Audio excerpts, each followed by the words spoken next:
Hey guys, subscribe for daily content. And if you're shopping for gear, make sure you check out the description for the newest items at some of the very best online retailers. There's also links for some of the items that I personally recommend. Thanks! What's going on YouTube? Metal Complex here, and today I've got another interesting knife review slash knife overview to share with you guys. This is the Shirogorov Neon NL. Different than the Neon Zero, it's actually less expensive. I believe this is one of the least expensive Shirogorov knives, at least that I've ever handled. Really cool. It was sent to me by at Wellhatted Gent on Instagram, so please give him a follow. It's because people like him that I'm able to bring you guys daily knife content. It's also because of my generous patrons. Thank you so much for supporting me. There's a link for Patreon right down below. And please make sure to follow me on Instagram at metal_complex. All right, let's go ahead and get some measurements of this guy. Definitely not a big knife, but also not a tiny knife. Overall length is coming in at 7.5 inches. Blade length, you could in some areas measure it at 3.5. I'd say it's probably more like 3.3, 3.25 maybe. The cutting edge is coming in a little more than 3.25, maybe about 3.3 inches on the cutting edge. Really good ratios. Shirogorov always does excellent ratios. How about some size comparisons up against the Ontario Rat Model 1, the Ontario Rat Model 2? You can see here it is definitely closer to the size of the Rat 2, but take a look at the cutting edge between these guys. The Rat 1 and the Neon NL have almost identical cutting edges. It's amazing. How about up against the Spyderco PM2 and Spyderco Para 3? Once again, you can see here, it's very, very close, just a 1/4 inch longer than the Spyderco Para 3, but it is obviously not nearly as long as the PM2, but again, the cutting edge between the PM2 and the Neon actually has more cutting edge than the PM2. The Peon 2. The PM2. Last but not least, the Benchmade Griptilian, or in this case, the Ritter Hogue, and its little brother, the, where is it? There it is, the Mini Griptilian. Right in between. Just kind of like, you know, large, medium, small is what we're looking at here. How about carry profile? So, up against the Spyderco Para 3, sorry, moving things around here. Up against the Spyderco Para 3, you can see here, this is not a thick knife. In fact, it's actually, I would say, like substantially thinner than the Para 3. Pretty impressive. It's also got a nice profile. Even though it's got a flipper tab, it's pretty unobtrusive. You can see here, up against the PM2 and Para 3, it is thinner and shorter than both. Crazy enough, because of, you know, the ratios on like the Para 3, the handle's way longer than with the blade, right? So, or it's much longer than the blade. So yeah, this is very, very unobtrusive. Let's take a look at the inside, because that's interesting. I thought for sure it was all milled out. They've done little lines in here. They didn't actually, they didn't really mill it. Can you see what I'm talking about here? See the lines? I'm not sure why they didn't mill the, I mean, I guess that's technically a little bit of milling. In any case, the balance on it is very, very good. It doesn't necessarily need that. We're looking at titanium and then what they call, I believe this is like crazy micarta. It's just kind of swirly. It's very smooth. And honestly, I wouldn't know it was micarta unless somebody had told me. It kind of looks like an interesting countertop.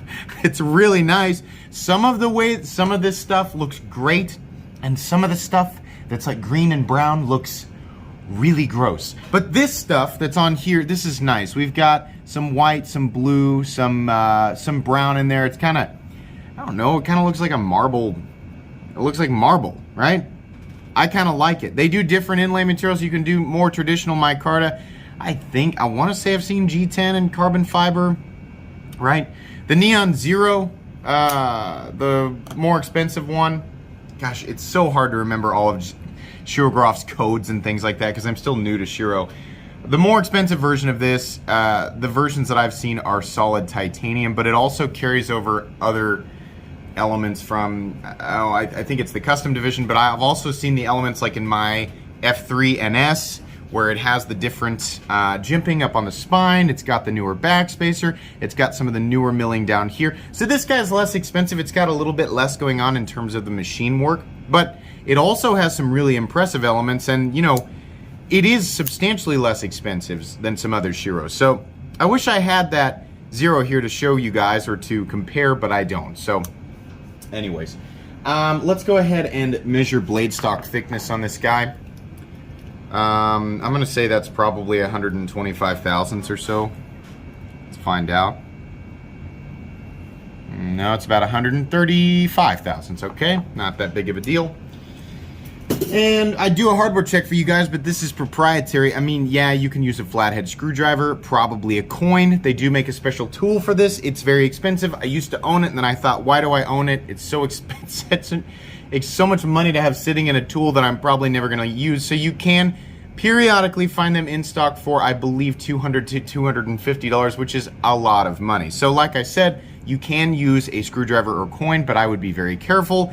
And also, I don't know if Shirogorov's warranty actually covers that, so you're going to want to check with Shirogorov. But this is technically proprietary hardware. It is specifically made for Shirogorov knives by Shirogorov. So, there you go. There's only a couple, though. We've got a Chicago screw on this end, the back end of the pivot. So, really, there's just a couple of screws, which is nice. I honestly like that. It doesn't need much more integrity than that. Did we weigh it? No. Let's go ahead and weigh it. I'm gonna guess this weighs something like 3.5 ounces. That's my guess. I honestly have no idea. No, less than that, way less than that. 2.65 ounces. This is what I'd consider to be ultra lightweight on this chin. That's why they didn't mill it. They didn't need to mill it. They just did some interesting stuff on the inside. The balance on it is great, right? It's right there behind the pivot, right where you're gonna put your finger, right here. So that's fantastic, no issue whatsoever. All right, so action on this guy. This is a Shirogorov, right? How's the action? The action's great. You're working with a tiny flipper tab, right? And you're working with a somewhat narrow frame. So because this is an exposed frame lock, you are gonna have to be very careful about where you place your fingers. So the pocket clip, frame right there. You get a hold of that and you light switch this and it's very, very snappy. This is very, very nice action. So unlike the difference between, I hope I'm getting this correct, people who are Shirogorov aficionados will probably correct me. There are different versions of, like, for example, this is an ultra mega high-end production / mid-tech, however you want to look at that. It is not a custom or custom division Shirogorov. But if we're talking about, for example, the F3, there is a more premium version of it, right? That has M390 and multi-row bearings and a lot of those other elements like the newer style jimping and swedge and the new backspacer and the new milling down here, right? And then they do a less expensive version of it in LMAX and single row bearings. This is the less expensive version of the Shirogorov Neon. It does not have some of those other interesting milling features and things like that, and it's using LMAX instead of M390, which is still perfectly fine. But it is running on multi-row bearings, and you can feel it. It's very smooth, which is even more impressive when we're looking at such a small blade, not a lot of mass, right? So it can't really depend on gravity to do that, you know, to make it smooth. It's very, very controlled and very satisfying. I am very, very pleased with that. That feels really nice. It's just, I don't know, I feel like sometimes with smaller knives, the design elements don't translate exactly right, and then you realize like how much, especially with action, you realize how much is involved, like how much the weight and mass of the blade is actually doing for the false shuttiness and confusing the senses on whether or not it's actually a quality action. This is nice. The action on this is very nice. It is a small flipper tab, and you're very close to what I'd call a double clutch situation, but it does, once the flipper tab does come down and contact my finger, it is just barely past the detent ball. Every now and then you're gonna get that click and it's gonna go back up, but there's the detent face right there, so you can see it's got quite a ways, right? Click, it's getting over that. So you got quite a ways where it's wanting to be down. That's the lock, sorry. The detent, the detent ball's up on the face of the blade, right there.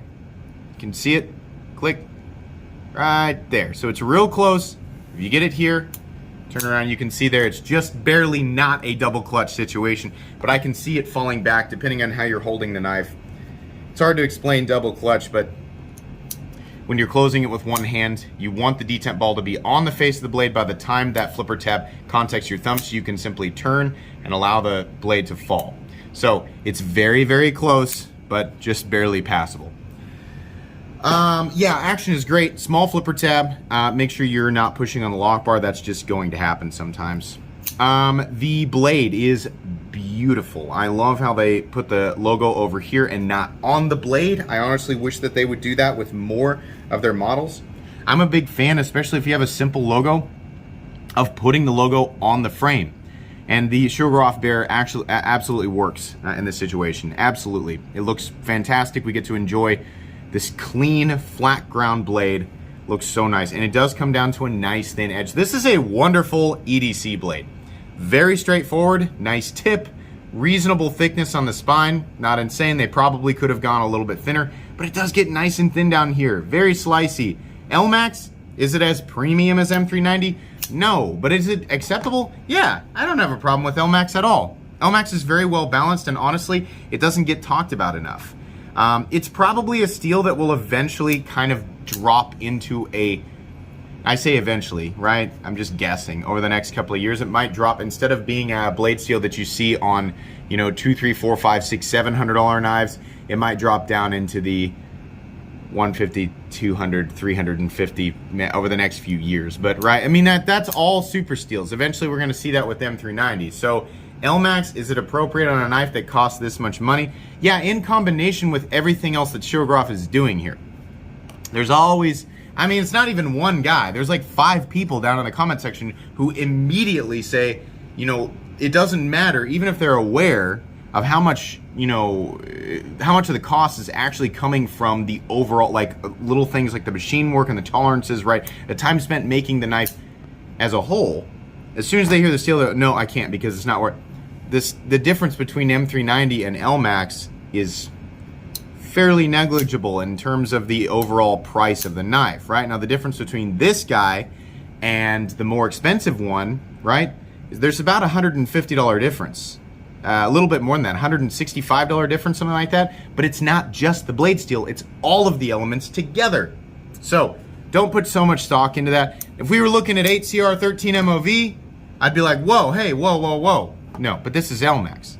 LMAX is fine. Don't have a problem with LMAX.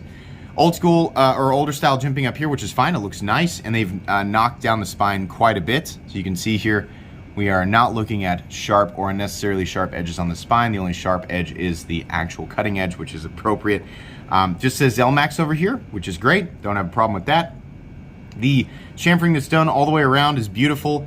And honestly, the tone of the titanium in contrast with the steel, which is, they're both tumbled, but this is a darker finish.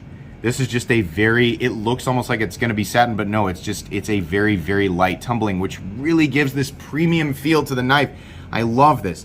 It would have ruined it with a satin finish. A satin finish would have absolutely ruined it. I love that they do. That's something I like about Shirogorov, is they really take the time to, you know, like here they did 2 different tumbled finishes. This one, just darker, right? And then this one, it looks beautiful. The inlay work is also really, really perfect. I just don't have a problem with any of this. And I'm kind of glad that they did this. The thing that I don't like about the standard Neon Zero is just the plain titanium. Do they do texturing? Honestly, like something that I would have loved to see even on this guy and on the Zero, if they don't do it, is some texturing. I've seen it on the custom division ones. I've just never seen it on this. I think that'd go a long ways, because this is still an expensive knife. There's a lot going on here, but some diagonal texture patterns around, you know, the inlay on the titanium, I think would have looked really good, but it looks fine like this as well. I like that it sort of, you know, weaves its way or sort of curves its way around the hardware. That looks great. Nice big open lanyard slot there for people who want to use a lanyard. That's fine. It's not hurting anything. I love how they sort of, you can see they cut the titanium so that the barrel spacer sort of fits into the titanium, and it looks really nice. They could have just done a simple sandwich construction there, which would have been fine, right? But this just looks great. Why they have these 3 bars down here, I honestly don't know. I honestly don't know why that's not a standoff or something else. That looks weird to me. But okay, it's not really hurting anything, so all right. It's just a really odd part of the knife. Pocket clip, nice, 3D sculpted, what you'd expect from Shirogorov. It really looks nice, and it's flat, and it's not, it looks like it's gonna be sharp out here. It's not. So when you're gripping this knife, you've got just barely, if your hands are a little smaller than mine, you're gonna be more comfortable. I'm just barely fitting everything on here, and I'm pretty cramped up against this flipper tab, which fortunately is knocked down enough. I can feel it, but it's knocked down enough to where I'm like, okay, I could, you know, if I really had to bear down on this knife, I could. Is it gonna be the most comfortable thing in the world? No, because you're kind of cramped. But there aren't any real hot spots. It's not really like this hurts or anything like that. You can feel it, you're just kind of smashed in there. But For general day-to-day EDC stuff, yeah, no problem. It's nice. I mean, it's B plus ergonomics, right? It's fine. I prefer a larger handle so I can comfortably move around and hang on to it, but it's pretty good. It's what I'd expect for a smaller Shirogorov knife. It does have a steel lock bar insert that you can see right there that doubles as the over treble stop, so that's nice. This is, of course, dead centered. Can you see it right there? Dead centered. Locking up completely and totally solid, which is fantastic. And there's the stop pin back there. Exactly what you'd expect. It's a nice knife. What does this run? To my surprise, I didn't know this up until just recently. These are $550. Now, a bunch of people are going to hear that and go, oh, you said this was a less expensive. For Shirogorov, if you're familiar with Shirogorov, you're going to be like, wow, it's only $500, right? If you're not familiar with Shirogorov likes the $900 territory, the $1,000 territory, right? Smaller guy. Neon Zero with M390 and some of the newer features, it's coming in at what, $715? This guy is $550. Now, you go and check out Shirogorov's website. You know, they talk about how their knives are all made right there, and that it's pretty labor intensive, it's pretty time intensive, and yeah, that appears to be the case. There is a huge difference between a Shirogorov knife and some other foreign-made knife that's using, right? I mean, we all know the brands that I'm referring to, right? Nothing against these brands, but if we're talking about your Tucson stuff, your Bestech stuff, your Wii stuff, right? Your QSP stuff, even some of your Riot stuff. Yes, even Riot. There's a big difference between how those knives feel and how this feels. We are looking at titanium, micarta, and in this case, Elmax. You can definitely get those materials for less money on a knife. Do they take this form?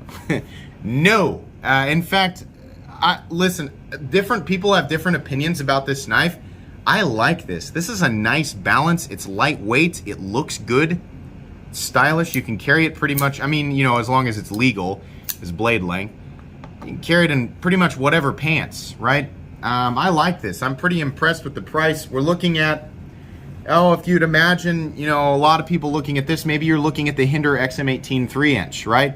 Those are going to come in at about $425 for G10 and titanium, right? One side is G10 and a titanium liner, whereas this is titanium throughout, and then we've got an inlay of micarta. Then you're looking at Elmax versus what Hinder does is CPM 20CV.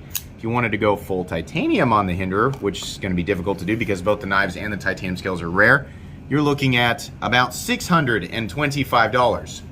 The minimum. That's the minimum you're going to pay if you can actually find that stuff brand new, right? Now I realize US manufacturing versus Russian manufacturing, and honestly, I don't know if their costs are relatively similar to ours or not, but this is impressive. And honestly, as a Hinderer fan, I'm just saying this because I use the 3-inch as an example, I think this is a bit more polished. I love Hinderer knives, but this has got some extra classiness to it that some of it is probably coming through on camera, but it's really hard to explain unless you're actually experiencing it. I like this. I do wish that they would just make it like M390 across the board. I think that would help a lot of people just kind of feel better about that. Maybe they've got their reasoning, right? Whatever. And I kind of wish that they did interesting texture patterns on the titanium, right? Some diagonal or horizontal lines, or some diamond pattern, some type of pattern would be really cool. I think that would just add, I don't know how much cost that would add, but I think it would really add to the look of it. A lot of Shirogorovs really get close on this double clutch thing right here. That's something I think, this does not have a ramp, right? Like my F3 had a ramp. That's just like, it's the, what am I trying to say here? It's it's just the detent ball like sliding up on the lip, right?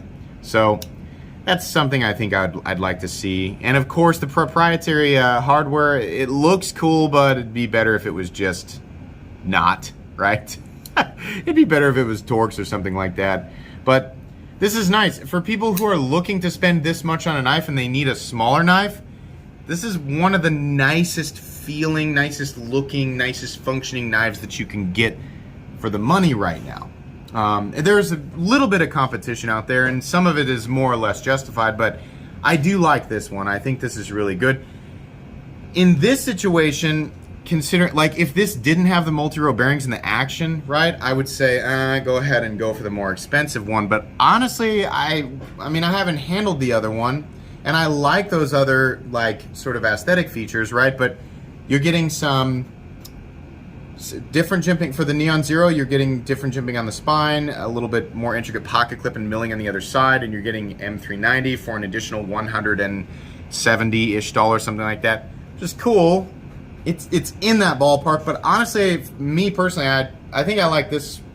I think I like this. I think the $550 for this feels pretty darn good, right? Be hard to beat within Shiro's line. I think that's going to be pretty much it today, guys. Thank you so much to the gentleman who sent this in for review. If you guys enjoyed this video, leave a like. If you'd like to check out my other content, I do, of course, have lots of videos of knives that are either expensive or inexpensive that I do or don't like, so check those out. And if you enjoy all my content, go ahead and click on that Metal Complex logo right there and subscribe, because there's definitely more coming. Thanks again for watching, everybody, and have a great day.